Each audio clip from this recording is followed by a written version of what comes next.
Hello, today I would like to introduce the book, The World for Sale.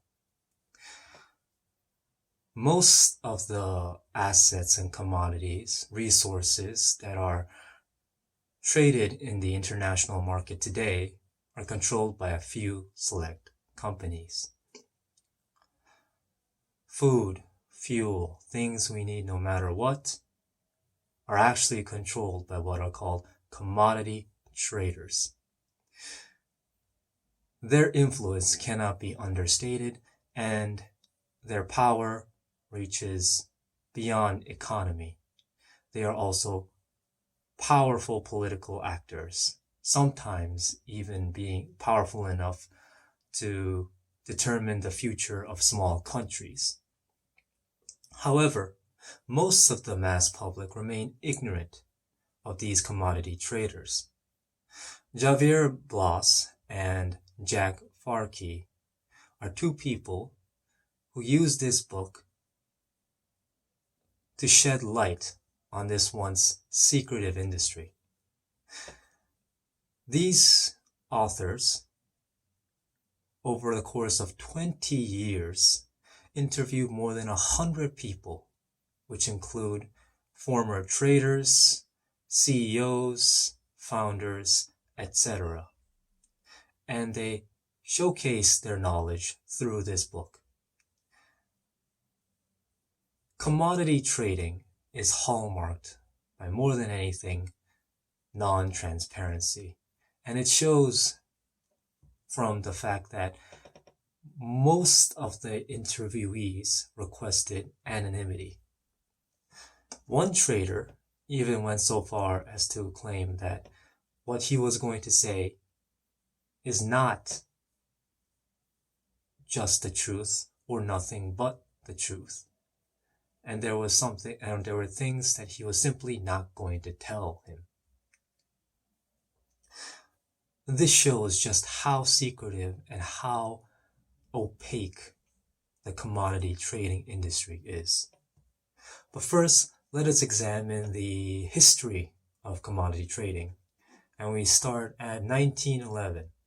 Standard Oil has just been split from the Antitrust Act into the Seven Sisters, which was essentially just the oil cartel that determined international oil prices.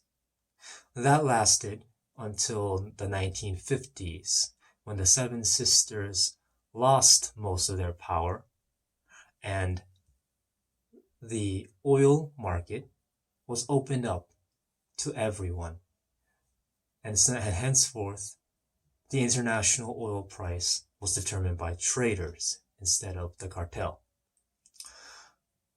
And there were those who invested in this new market and made huge amounts of money. These investors and traders were many, and among them the most representative was someone called Mark Rich.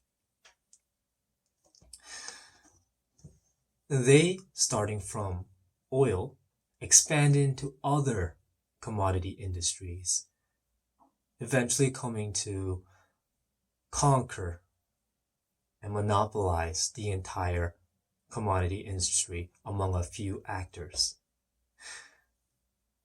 People, those of you who are watching, might ask the question, so what? Well, what does it matter? A bunch of traders traded things and made a bunch of money. What does that do with me? However, one must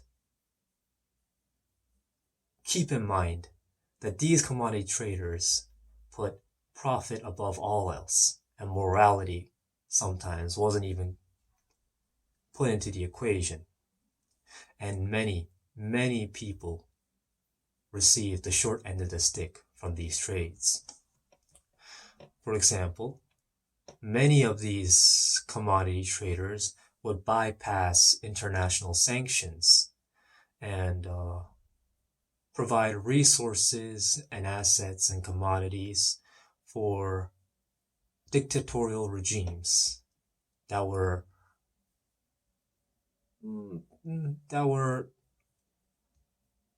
placing genocide on the list. However, or rather, the more war-torn the region was, the higher the profits for the commodity traders, since demand was that much higher. Sometimes these commodity trading companies came to even control an entire region. Their influence was just that great, even above the little governments in the area. However, the book doesn't go out of its way to take a moral stance and say these commodity traders were evil. The book takes a much more neutral, unbiased tone. These commodity trading companies were politically, for the most part, neutral and didn't do anything explicitly illegal. They just sought profit above all else. However, Mark Rich and huge trading companies like Vitol were huge actors that could influence a country's politics. And through their actions and businesses, many people suffered. Commodity trading is going to come under scrutiny more than ever in the future. After the corona crisis, as supply chains underwent massive upheavals throughout the world, it came into the spotlight just how powerful these commodity traders actually were. Also,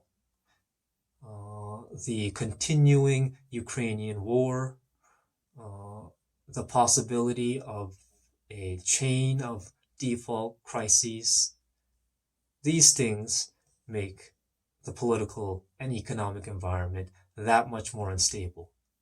In other words, it's an environment that is very suited for commodity traders today. This book is great for people who want to know more about supply chains and trade and commodities and see just who they are that controls the supply chains today and how they do it. If you're interested in commodity trading, I highly recommend this book. Thank you so much for listening. Have a wonderful day.